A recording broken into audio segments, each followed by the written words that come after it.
इसमें जीन्स का अमल दखल नहीं है, इसमें ये जो टीके लगाए जाते हैं ना बच्चों को, सबसे बड़ा फैक्टर ये है,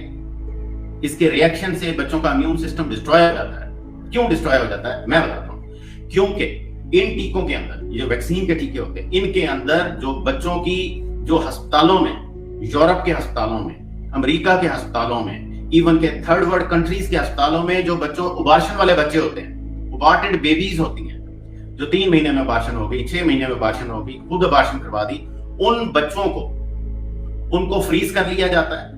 फ्रीज करके उनको ड्राई करके उनका पाउडर बना लिया जाता है। देखें आप,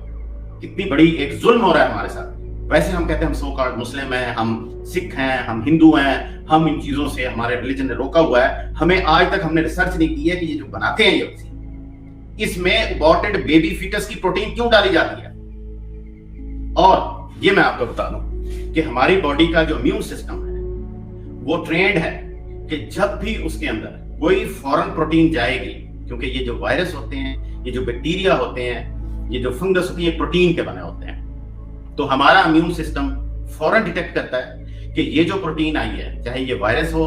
चाहे ये फंगस हो, चाहे ये बैक्टीरिया हो, ये फौरन है, ये मेरी बॉडी से इसका कोई ताल्लुक नहीं है। हमारा इम्यून सिस्टम उस पर अटैक कर देता है।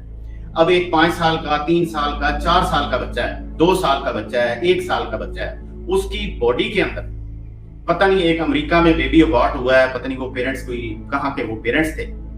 उसकी प्रोटीन को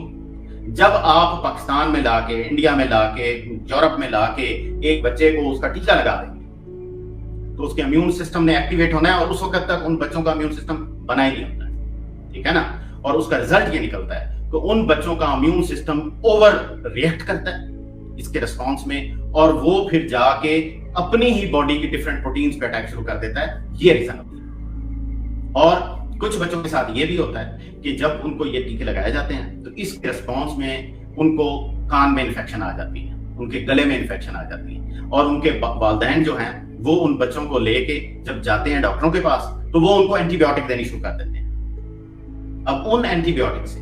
उन बच्चों का वो जो पूरा गट के अंदर उनकी, क्योंकि मैंने आपको बताया हुआ है कि जो इम्यून सिस्टम है ये इंटेस्टाइन में पड़ा है, 80% 70% इम्यून सिस्टम हमारी बड़ी आंत में पड़ा हुआ है। और जब आप एंटीबायोटिक खिलाते हैं उन बच्चों को, अभी उनका इम्यून सिस्टम डेवलप ही नहीं हुआ, वो क्योंकि बच्चों को गोलियों की सूरत में, ये शरबत की सूरत में एंटीबायोटिक दी जाती है, वो सीधी उनकी आंतड़ियों में जाके उनके जो बेनिफिशियल बैक्टीरिया होते हैं, जो प्रोबायोटिक होते हैं, उनको वो डिस्ट्रॉय कर देते हैं और उन बच्चों का इम्यून सिस्टम वहीं पे ही कंप्रोमाइज होता है।